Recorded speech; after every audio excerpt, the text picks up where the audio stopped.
So if you're just starting your daycare business, then at some point, you're very likely going to need to get an EIN number. And sure, there are several companies out there that you can pay to obtain the EIN number for you, but it's actually super simple and free to do it yourself. I see this question come up a lot online, so I've actually created this video to show you how to do just that. All right, let's go. So first thing first, you want to make sure that you are actually on the correct website for obtaining an EIN. There are so many websites that are out there. Generally, they're going to be sponsored listings that are designed to look like the IRS's actual website, but they generally aren't. And so you want to make sure that you're at some version of irs.gov, right? There could be a few different things after that. I'll post the actual link that I'm using here, but it should be irs.gov/business /small business self-employment / get an employee identification number. And that is, a very long URL. So I'll paste that in the show notes. So once you're on the correct website, you want to scroll down here to the middle. There's a button that says apply for EIN. Before you click that button, make sure that you've noted a few things. One, this tool is only available Monday through Friday, 7 a.m. to 10 p.m. Eastern Standard Time. I'm on the West Coast. So those of you that are on the West Coast, make sure that you're converting that to West Coast time. So it isn't available 24 hours a day. Just make note of that. And then you need to know your business entity type before applying. You also want to make sure that if this is not your business, right, maybe you're the director of the daycare or maybe you're the administrator of the daycare, you want to make sure that you have the proper authorization for applying for an EIN on the entity's behalf. And then there are a few other items that you want to make note of regarding this apply tool. You can read those here. Once you've done that, we're going to come right back down here and we're going to click this blue button, apply for EIN.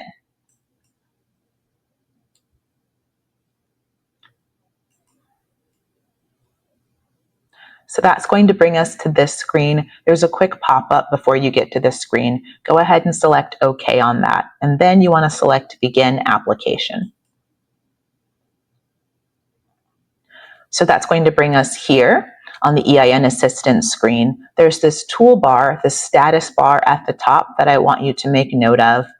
It lists 5 steps, beginning with step 1, which is identity, and going all the way through step 5, which is EIN confirmation. So right now we're in step 1, and it wants to know what type of legal structure is applying for the EIN. So if you're a sole proprietor, you would select this option.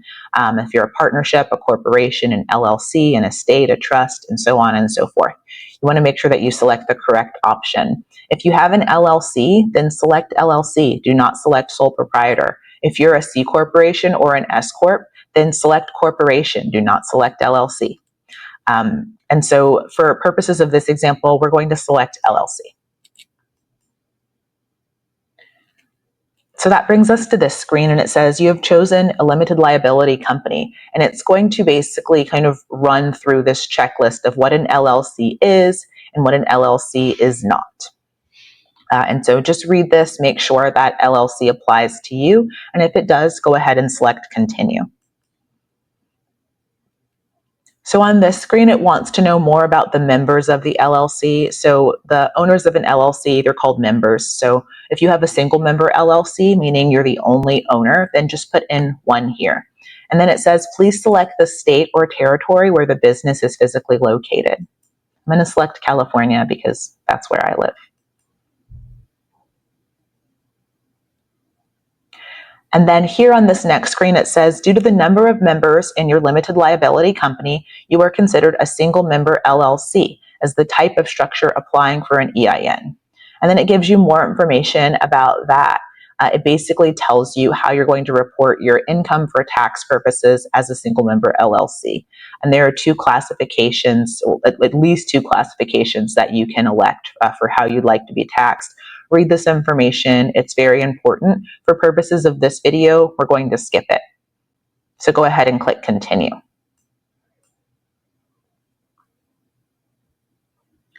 So this screen wants to know why we're requesting an EIN. We're still here in the step 1 identity part of this process. And so there are several different options available here. I'm going to pretend that I'm requesting an EIN because I've started a new business.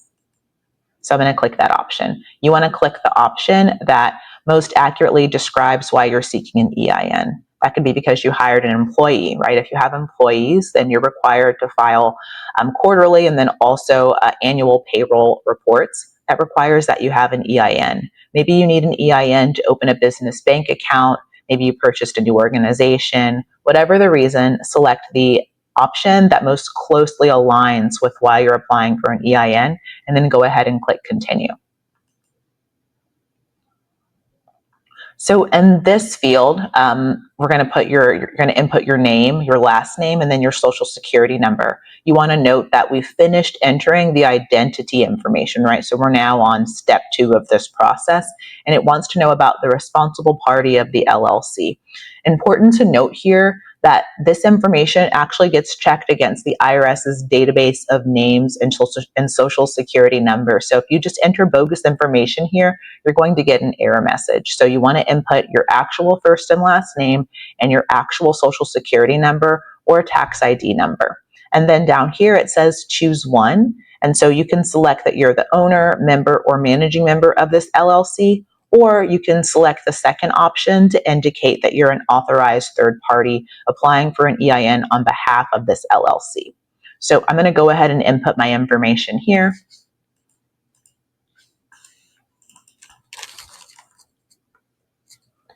And then I'll input my actual social security number. I'll blur this out for privacy reasons. And then I'm going to select the first option here under choose one, and then continue. So now we are on step 3, which is the addresses section. It wants to know where the LLC is physically located. So I'm going to input my business address here. And then it says, do you have a different address from the above where you want your mail to be sent? The answer to that question for me is no. So I'm going to go ahead and select continue. And then here, it just wants to make sure that the address is correctly formatted. I'm going to go ahead and accept the database version. And so now we're on step 4 or stage 4. Tell us about the LLC. So it wants the legal name of the LLC, and it says that this name must match the articles of organization if filed. And then if you have a trade name or a DBA, so if you've registered previously for a DBA for your business, enter that name here. If you don't know what a DBA is, or if you want more information about it, I have a separate video on my channel all about DBAs. So just a quick plug for that video. And then it says county where LLC is located, state or territory. And then it also wants to know the state or territory where the articles of organization are or will be filed. So if these states are different, input that. And then it also wants your LLC start date. So I'm going to enter January of 2025, and then the name of my business, and then I don't have a trade name, so I'm going to click continue. Oh, and then I got an error message. It says the legal name contains a prohibitive ending, such as Corp, Inc., or PA.